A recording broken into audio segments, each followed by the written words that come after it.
వాళ్ళకి ఏ విధమైన సర్వీస్ అందించి వాళ్ళని బతికించుకోవాలి, ఈ ఘటనకి ఎవరు కారణమో దాన్ని కనిపెట్టి మళ్ళీ జరగకుండా చూసుకోవాలి. ఎందుకంటే ఈరోజు కూడా మళ్ళీ టోకన్లు ఇచ్చే కార్యక్రమం ఉంటుంది కాబట్టి అవి చేయకుండా మళ్ళీ నీతిమాలిన రాజకీయాలు చేస్తూ దాని నుంచి తాను తప్పించుకోవడం కోసం ఈరోజు ఏ విధంగా అధికారుల నిర్లక్ష్యం అని చెప్పి ఆయన ఒక స్టేట్మెంట్తో దీన్ని కొట్టేయాలని చూడటం నిజంగా ఈ రాష్ట్ర ప్రజలందరూ కూడా అసహించుకుంటున్నారు. ఎందుకంటే ఈరోజు అధికారులను కానీ టీటీడీ పాలక మండలిని కానీ ఎవరు నియమించారు? ఈ చంద్రబాబు నాయుడు గారే కదా. మరి ఒక అసమర్థుడిని ఈరోజు టీటీడీ చైర్మన్గా పెట్టడం జరిగింది, ఒక అసమర్థుడిని ఈరోజు ఎస్పీగా పెట్టడం జరిగింది, ఒక కలెక్టర్ని అక్కడ కలెక్టర్గా పెట్టారు. వీళ్ళెవరికి భక్తుల మీద ప్రేమ లేదు, అభిమానం లేదు, వాళ్ళకి సర్వీస్ చేయాలన్న మైండ్ సెట్ కూడా లేదు.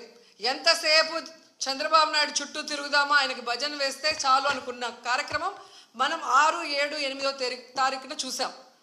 జిల్లాలో ఉన్న తిరుపతి, చిత్తూరు జిల్లా ఎస్పీలతో సహా ప్రతి ఒక్కరూ కూడా చంద్రబాబు నాయుడు చుట్టూ తిరుగుతూ భజన చేస్తూ ఈరోజు ప్రజల్ని గాలికి వదిలేశారు. కాబట్టే నిన్న ఇంత పెద్ద సంఘటన జరిగింది. ఎంత దురదృష్టకరం అంటే ఇదేదో సడన్గా ఈరోజు ప్రోగ్రాం పెట్టారు, మాకు తెలియకపోవటం వల్ల ఇలా జరిగిందని చెప్పడానికి లేదు. ఎవ్రీ ఇయర్ వైకుంఠ ఏకాదశి లక్షలాది మంది భక్తులు రావటం మనం కళ్ళారా చూస్తున్నాం. గత ప్రభుత్వం మీరు చూశారు, భక్తులకి ఏ విధంగా సౌకర్యాలని అందించడంలో, వాళ్ళకి సేఫ్టీని క్రియేట్ చేయటంలో, వాళ్ళకు వచ్చిన వాళ్ళకి పిల్లలకి పాలు ఇవ్వటం కానీ, పెద్దవాళ్ళకి వృద్ధులకి షెల్టర్స్ ఇవ్వటం కానీ, ఆడవాళ్ళకి కుటుంబ సభ్యులకి భోజనాలు ఏర్పాటు చేయడం మనం కళ్ళారా చూసాం. కానీ నిన్న ఫుల్ డే జనాలు ఎండల్లో రోడ్ల మీద పార్కుల దగ్గర కూర్చొని ఉంటే మంచినీళ్ళు ఇచ్చేవాళ్ళు లేడు, చిన్నపిల్లలకి పాలు ఇచ్చేవాళ్ళు లేరు, ముసలోళ్ళకి షెల్టర్స్ లేదు, భోజనాలు లేదు. అంటే ఎంత నిర్లక్ష్యం ప్రజలంటే, భక్తులంటే అనేది ఇక్కడ మనం గమనించాలి. నిన్న జరిగింది ఏదో ప్రమాదశాత్తు జరిగింది కాదు, ఇది ప్రభుత్వం చేసిన హత్యలు.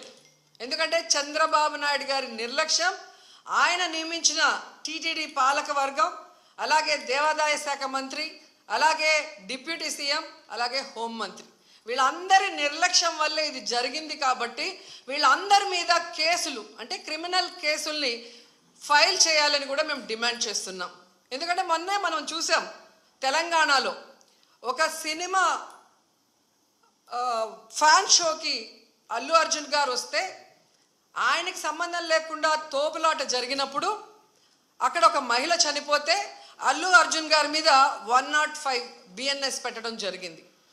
మరి అలాంటప్పుడు ఇక్కడ ప్రతి సంవత్సరం లక్షలాది మంది వస్తారని తెలిసి వాళ్ళకి సేఫ్టీ కల్పించి, వాళ్ళకి అన్ని సౌకర్యాలు అందించి, వాళ్ళకి టికెట్లు ఇవ్వడానికి క్యూలో ఏర్పాట్లు చేయాల్సిన బాధ్యత ఉన్న చంద్రబాబు నాయుడు గారి నుంచి, టీటీడీ చైర్మన్, పాలక మండలి నుంచి కింద స్థాయి ఎస్పీ వరకు మరి అందరూ బాధ్యత వహించాలి కదా.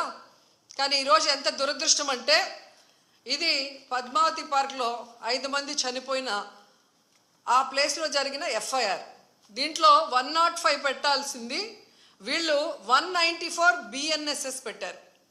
అలాగే విష్ణు నివాసం దగ్గర ఒకరు చనిపోయారు, దానికి కూడా 105 పెట్టాల్సింది 194 BNSS పెట్టారు. అంటే ఇది ప్రమాదవశాత్తు జరిగింది, ఏదో జారి పడిపోయి తొక్కిసలాట జరిగింది, దీంట్లో ఎవరు కూడా కావాలని చేయలేదు, మాకెవరికి దీంట్లో సంబంధం లేదు అని చేతులు కడుగేసే కార్యక్రమం చేస్తున్నారు. ఎందుకంటే వైకుంఠ ఏకాదశి దర్శనానికి వచ్చే భక్తులకి అన్ని సదుపాయాలు కల్పించాల్సిన బాధ్యత ఈ రాష్ట్ర ప్రభుత్వానికి ఉంది. ఈ రాష్ట్ర ప్రభుత్వం ఆ జిల్లా ఎస్పీకి, అలాగే కలెక్టర్కి బాధ్యతనిస్తారు, అలాగే పాలక మండలికి బాధ్యతనిస్తారు.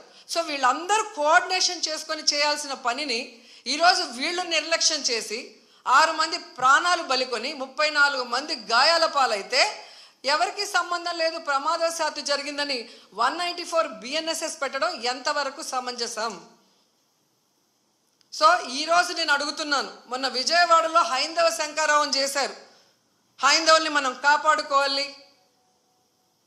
మరి ఈరోజు ఇంతమంది హైందవ భక్తులు చనిపోతూ గాయాలవుతుంటే ఎక్కడికి వెళ్ళారు ఈ పీఠాధిపతులు? ఇప్పుడు బయటికి రండి, బయటకు వచ్చి తిరుమల పవిత్రతను కాపాడండి, అక్కడ చనిపోయిన వాళ్ళ కుటుంబాలతో మాట్లాడండి, ఆ చనిపోవటానికి కారణమైన ఈ ప్రభుత్వాన్ని, పాలక మండలిని నిలదీసి వాళ్ళ మీద క్రిమినల్ కేసులు పెట్టేంత వరకు మరి ధర్నా చేయండి. ఎందుకు మాట్లాడట్లేదు? అలాగే మీరు మొన్న చూస్తే అసలు లడ్డూలో కల్తీ జరగకపోయినా వీళ్ళు చెప్పిన అబద్ధాన్ని వీళ్ళ కూటమి ప్రభుత్వంలో ఉన్న బీజేపీ మాధవీలత గారు వందే భారత్ ఎక్స్ప్రెస్లో భజన చేసుకుంటూ వచ్చి ఎన్ని రకాలుగా మాట్లాడిందో మనం చూసాం. నిజంగా మీకు దేవుడి మీద భక్తుంటే, భక్తుల మీద ప్రేమ అభిమానం ఉంటే ఈరోజు 6 మంది ఎవరి వల్ల అయితే చనిపోయారో ఈ ప్రభుత్వాన్ని నిలదీయండి. ఈ ప్రభుత్వంలో ఎవరెవరు ఈ చావుకు కారణమయ్యారో వాళ్ళందరి మీద మోడీ గారికి చెప్పి క్రిమినల్ కేసులు పట్టించండి. అంతేగాని ఈరోజు మీరు పూసుకొని మీరు చేస్తే మాత్రం అది కరెక్టు, వేరే వాళ్ళు చేస్తే తప్పు అన్నట్టుగా దొంగ మాటలు చెప్తూ ఎవరి మీద దుమ్మెత్తి పోయాలనుకుంటే ప్రజలు అన్నీ గమనిస్తున్నారు. అండ్ ఈరోజు మీరు చూస్తే మోడీ గారికి కూడా మేము విన్నవించుకుంటున్నాం. మీకు భక్తి ఎక్కువ ఉంది కాబట్టి ఈరోజు తిరుమలలో జరిగింది పూర్తిగా చంద్రబాబు నాయుడు గారి ఫెయిల్యూర్, ఆయన నియమించిన అఫీషియల్స్ పాలక మండలి ఫెయిల్యూర్. సో వీరందరి మీద విచారణ జరిపించి దీనికి ఎవరెవరి నిర్లక్ష్యం కారణమో వాళ్ళందరి మీద క్రిమినల్ కేసులు వేసి వీళ్ళందరినీ లోపల పెట్టాలి. ముందు వీళ్ళందరితో రాజీనామా చేయించాలని కూడా డిమాండ్ చేస్తున్నాం. ఇక హోంమంత్రి గారు ఉన్నారు, ఎప్పుడు ప్రెస్ మీట్ పెట్టి ఎవరి మీద దుమ్మెత్తి పోద్దామా, ఎవరిని మాట్లాడదామా అనుకుంటున్నారే తప్ప వీళ్ళు వచ్చిన తర్వాత ఈ రాష్ట్రంలో లా అండ్ ఆర్డర్ ఎలా దిగజారిపోయింది, మహిళల మీద ఎలా అఘాయిత్యాలు అవుతున్నాయి, ఏ విధంగా మనుషులు చనిపోతున్నారు తోపులాట్లో పోలీసుల నిర్లక్ష్యం వల్ల, వీళ్ళకి కంట్రోల్ లేదనేది స్పష్టంగా అర్థమవుతుంది. సో ఇలాంటి వాళ్ళని హోంమంత్రిగా పెడితే ఇంకెంతమంది ప్రాణాలు తీస్తారో ఒకసారి మీరే ఆలోచించి యాక్షన్ తీసుకుంటే మంచిదని కూడా కోరుకుంటున్నాను. అండ్ మనకొక సనాతన యోధుడు తిరుపతిలో ఆయన డిక్లేర్ చేసుకున్నాడు, నేను సనాతన యోధుణ్ణి, హిందువుల పక్కన నిలబడుతున్నా, హిందువులకు ఏదైనా జరిగితే నేను ఊరుకోను అన్నావు. అదే తిరుపతిలో ఈరోజు 6 మందిని మీ కూటమి ప్రభుత్వం చంపేసింది. దీనికి మీరు ఏం ప్రాయశ్చిత్తం చేస్తారు? చంద్రబాబు నాయుడుతో రాజీనామా చేయిస్తారా? మీరు బాధ్యత తీసుకొని రాజీనామా చేస్తారా? లేదా టీటీడీ చైర్మన్తో రాజీనామా చేయిస్తారా? హోంమంత్రితో రాజీనామా చేయిస్తారా? లేదా అందరూ కలిసి కట్టకట్టుకొని రాజీనామా చేస్తారా? మీ అందరి ఫెయిల్యూరే కదా ఇది. నిజమైన సనాతన యోధుడివైతే ఇప్పుడు రా, వచ్చి మీ ప్రభుత్వంలో ఎవరెవరి నిర్లక్ష్యం వల్ల ఇది జరిగిందో వారందరి మీద క్రిమినల్ కేసులు పెట్టించుకోండి. అంతేగాని ప్రమాదవశాత్తు జరిగిందని 194 BNSS పెట్టేసి చేతులు దులిపేసుకోవాలంటే మాత్రం వదిలే ప్రసక్తే లేదు అని కూడా ఈ సందర్భంగా తెలియజేసుకుంటున్నా.